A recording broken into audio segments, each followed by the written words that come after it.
The House gears up for a vote to limit President Trump's military action against Iran. It comes as Democratic criticism intensifies over the U.S. killing of the top Iranian general. The Democratic bill is expected to pass over solid Republican opposition. Catholic news agency's Matt Hadro reports now from Capitol Hill. Congress has allowed its war powers to erode since the passage of the Authorization of Use for Military Force in 2001. That was passed to fight terrorism after the 9/11 attacks. There was a second AUMF for the invasion of Iraq in 2002. Speaker Pelosi's non-binding resolution calls on President Trump to terminate military hostilities in or against Iran.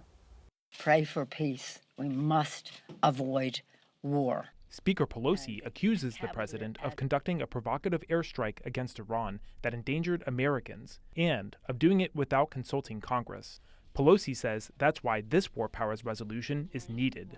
We're taking this path because it does not require a statement by a signature of the President of the United States.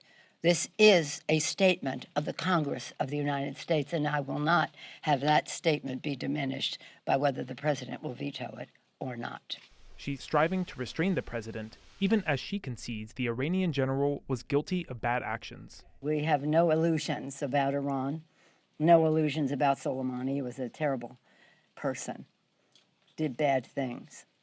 But it's not about how bad they are. It's about how good we are. And Leader McCarthy accuses the speaker of going soft on Soleimani. Anytime I hear a Democrat talk about him and say he was bad, but then use the word but, yes, I question it. There is no but when it comes to Soleimani. He was bad because, not but. And Republican Debbie Lesko argues the resolution is not what it claims to be. Terminate the use of United States armed forces to engage in hostilities in or against Iran. Doesn't say about future war.